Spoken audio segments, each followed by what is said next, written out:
Si on est là, c'est pour faire du bruit autour de cette affaire. C'est 1 hectare de déchets.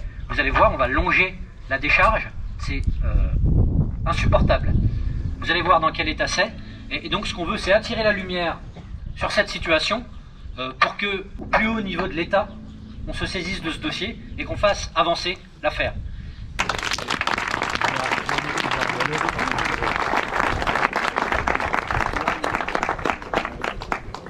Bien, merci encore une fois, vous êtes nombreux.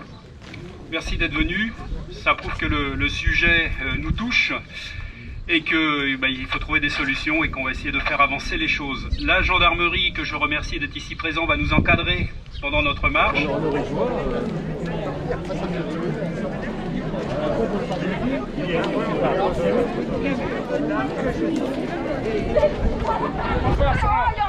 On revient après, on revient après.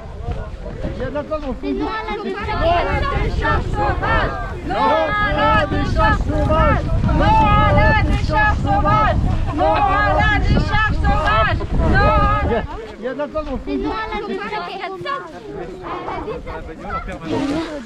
Quoi? Pour prendre le truc, avec un petit peu, bon. C'est quoi le meilleur point de vue là? Il y a la décharge sauvage! Par là, hein. Oh les enfants, bougez pas. Il y a des trucs, il peut y avoir des trucs toxiques. Vous avez couru alors?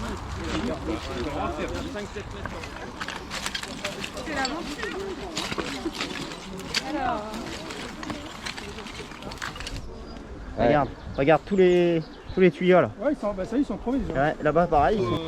Ce sont les enfants, c'est leur avenir. La pollution, c'est eux qui vont en payer les conséquences dans les années à venir. J'aurais demandé à tous les enfants de se mettre là devant. La décharge qui est derrière moi s'étend sur près de 10 000 m². Sur près d'1 hectare, nous avons des déchets qui sont enfouis, qui sont amassés, ils sont parfois amiantés, ils sont parfois toxiques et ils menacent la nappe phréatique.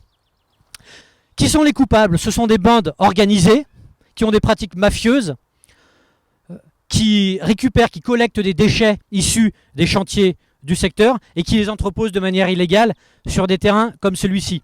Alors évidemment, il y a des procédures, diverses procédures qui sont en cours, procédures administratives, procédures judiciaires, mais ça fait plus de 2 ans que ça dure et sur le terrain, rien ne bouge. C'est pour ça que nous sommes là tous aujourd'hui pour dénoncer cet immobilisme. Alors nous avons marché, nous sommes nombreux, des habitants d'Auray-la-Ville, des habitants des communes voisines, des représentants d'associations de défense de l'environnement, des familles avec des enfants, des élus, présidents du parc naturel régional, des parlementaires, des représentants du conseil départemental et du conseil régional. Nous sommes venus tous dénoncer cette situation. Au nom de tout le monde, j'interpelle la ministre de la Transition écologique.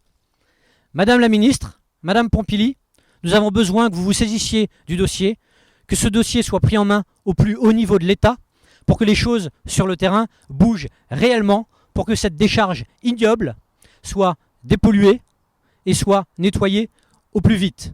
Je suis là un peu pour lutter pour qu'on arrête de faire des décharges sauvages, car c'est un peu atroce. Et il y a aussi tous les animaux, ils vivent. Et on doit un peu penser aux animaux et aux humains sur cette terre. C'est vrai qu'on est indignés, comme tous les habitants d'Aury, de ce désastre écologique. Moi, j'étais choquée d'apprendre en fait que le dossier traînait depuis si longtemps et qu'il n'y a toujours rien qui a été fait malgré les différentes mises en demeure adressées aux pollueurs. Il est encore temps d'agir. Et c'est ça qu'il faut comprendre derrière le message de toutes les personnes qui ont manifesté ce matin. Qu'elles représentent des institutions, qu'elles représentent elles-mêmes, qu'elles représentent des associations. Elles représentent toutes celles qui veulent que la nature soit à peu près respectée, que la loi soit respectée. Il est encore temps d'agir parce que à d'autres endroits, c'est déjà trop tard dans le département de l'Oise, À Néry-Saint-Yne, il y a déjà une décharge sauvage qui date d'il y a plus de 40 ans, devant laquelle les pouvoirs publics sont, hélas, impuissants. Là, nous avons l'arrêté de Madame la Préfète qui est tombé cette semaine. Nous avons la pleine mobilisation de l'ensemble des acteurs. Il est maintenant temps de faire exécuter ce qui a été demandé par la préfecture. Et là, il y a encore des entreprises, il y a encore des gens derrière cela, et il faut pouvoir les sanctionner tout de suite au portefeuille, pour pouvoir dépolluer, et ça prendra du temps, parce qu'il faudra prendre toutes les précautions, car c'est une décharge sauvage, ce n'est plus une casse auto, c'est une vraie décharge sauvage. On ne sait pas ce qu'il y a, il faudra prendre les plus grandes précautions. C'est au portefeuille qu'il faut taper, et il faut taper tout de suite.